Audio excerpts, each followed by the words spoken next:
Halo teman-teman, Assalamualaikum warahmatullahi wabarakatuh.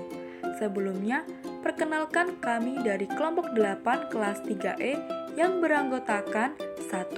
Septianur Asofa NIM A5102100206, 2. Camelia Aldevela NIM A5102102118, 3. Oktadela Maulida Nur Isna Indita NIM A5102100242, kemudian yang terakhir Nidau Zakia Marsyanda NIM A5102100249. Di sini kami akan menampilkan hasil diskusi ujian tengah semester kami mengenai video berbasis PKM, lebih tepatnya PKM GFK.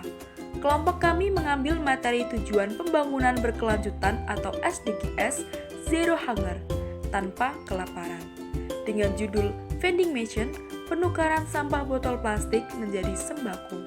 Berikut ini penjelasan dari kelompok kami. Tujuan pembangunan berkelanjutan atau Sustainable Development Goals (SDGs) adalah rencana pembangunan dunia yang lebih baik yang efeknya dapat dirasakan oleh manusia di bumi. Pada tahun 2030, 17 tujuan pembangunan berkelanjutan atau SDGs diharapkan tercapai. Pada tahun 2015, SDGs diserukan dan disetujui oleh semua negara sebagai rencana terbaik dunia untuk meningkatkan kesejahteraan sekaligus menjaga lingkungan.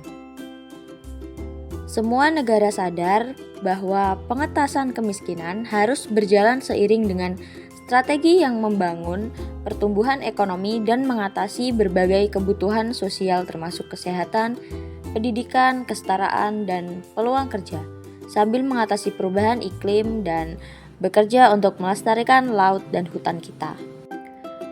Tanpa kelaparan atau zero hunger adalah salah satu poin SDGs yang menarik, karena ketika target-targetnya tercapai, artinya tidak ada seorang pun yang kekurangan gizi maupun yang mengalami malnutrisi. Selain itu, produktivitas yang tinggi dan petani skala kecil yang sejahtera terwujud. Sistem produksi pangan berkelanjutan dan praktek pertanian ulet dijalankan dengan tetap mempertahankan ekosistem dan kualitas tanah yang meningkat. Zero Hunger memiliki tujuan utama untuk mengakhiri kelaparan, mencapai ketahanan pangan, dan memajukan pertanian berkelanjutan. Kelaparan adalah masalah serius yang berdampak pada produktivitas manusia dan lingkungan. Kelaparan dapat menurunkan kinerja masyarakat dan menyebabkan angka kriminalitas tinggi sehingga berdampak pada lingkungan yang tidak aman.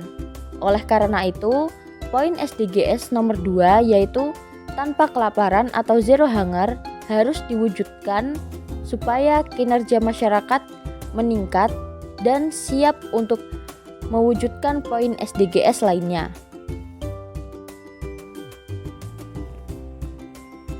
Lebih dari 800 juta orang atau 1 dari 9 orang di dunia ini menderita kelaparan. Walaupun dunia memproduksi cukup makanan untuk memberi makan semua orang, lebih dari 820 juta orang di seluruh dunia menderita kekurangan gizi kronis.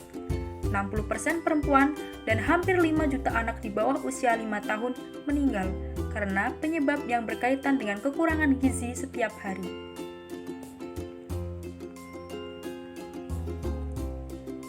Di Indonesia, tingkat kelaparan mengalami penurunan. Di tahun 1990 sampai 1992, jumlahnya mencapai 19,7%. Kemudian pada tahun 2014 sampai 2016 turun menjadi 7,9%. Hal ini dikarenakan pertumbuhan ekonomi yang meningkat pesat sehingga angka kelaparan menurun. Meskipun mengalami penurunan hingga 50%, Indonesia dianggap masih lambat dalam hal mengurangi jumlah masyarakat yang kekurangan gizi, terutama pada anak-anak yang berusia di bawah 5 tahun. Hampir 37% balita di Indonesia mengalami stunting dikarenakan kekurangan gizi berdasarkan data terakhir. Untuk mengatasi masalah tersebut, kelompok kami berupaya untuk merencanakan sebuah alat berupa vending machine dengan model yang berbeda. Vending machine yang kami rencanakan ini, cara pembayarannya menggunakan sampah botol plastik sebagai pengganti koin atau uang, dan mengeluarkan sembako seperti beras, gula, mie instan, minyak, teh, susu, dan telur.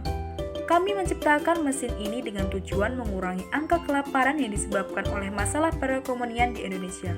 Mesin ini diciptakan untuk mengeluarkan komoditas seperti bahan pokok yang dapat membantu perekonomian masyarakat Indonesia dengan cara menukarkan sampah botol plastik yang sudah tidak terpakai. Hal ini juga bertujuan untuk mengurangi sampah botol plastik yang tidak dimanfaatkan secara baik. Vending machine yang kita rencanakan bernama vending machine sembako. Pada vending machine tersebut berisi aneka ragam jenis sembako. Di dalam mesin tersebut terdapat display dan harga masing-masing sembako. Harga beras, pengguna dapat menukarkan sampah botol plastik berukuran 600 ml sebanyak 40 botol. Gula dapat ditukarkan dengan sampah botol plastik berukuran 600 ml sebanyak 25 botol. Mie instan dapat ditukarkan dengan sampah botol plastik berukuran 600 ml sebanyak 5 botol. Teh dapat ditukarkan dengan sampah botol plastik berukuran 600 ml sebanyak 10 botol. Susu dapat ditukarkan dengan sampah botol plastik berukuran 600 ml sebanyak 15 botol. Minyak goreng dapat ditukarkan dengan sampah botol plastik berukuran 600 ml sebanyak 40 botol. Dan telur dapat ditukarkan dengan sampah botol plastik berukuran 600 ml sebanyak 15 botol. Untuk mengisi bahan sembako yang ada di dalam vending machine didapat dari hasil uang kerjasama dengan pihak pengelola sampah botol plastik agar dapat didaur ulang lagi dan membantu mengurangi jumlah sampah. Untuk cara kerja vending machine ini yaitu: yang pertama, pastikan mesin dalam keadaan hidup. Lalu yang kedua, masukkan sampah botol plastik ke dalam device yang sudah disediakan untuk pembelian. Pastikan sampah botol plastik dalam keadaan bersih dan kering, karena jika kondisi botol seperti itu, device tidak dapat menerima. Gunakan jumlah sampah botol plastik sesuai dengan keterangan jumlah botol yang diterima oleh vending machine tersebut. Lalu, tekan tombol push atau tombol seleksi. Setelah memasukkan sampah botol plastik, maka tombol seleksi pilihan sembako yang ada pada display jenis sembako akan menyala. Kemudian, tekan tombol sesuai dengan jenis sembako yang akan dipilih. Setelah menekan tombol, maka sembako yang dipilih akan keluar dari tempat keluar barang. Demikian hasil dari perencanaan yang akan kami rancang guna menuju tujuan zero hunger di Indonesia. Kami berharap rencana yang kami rancang bisa menjadi solusi untuk permasalahan pangan yang terjadi di Indonesia. Sekian dari kami. Apabila ada salah kata maupun perbuatan, mohon dimaafkan. Terima kasih. Wassalamualaikum warahmatullahi wabarakatuh.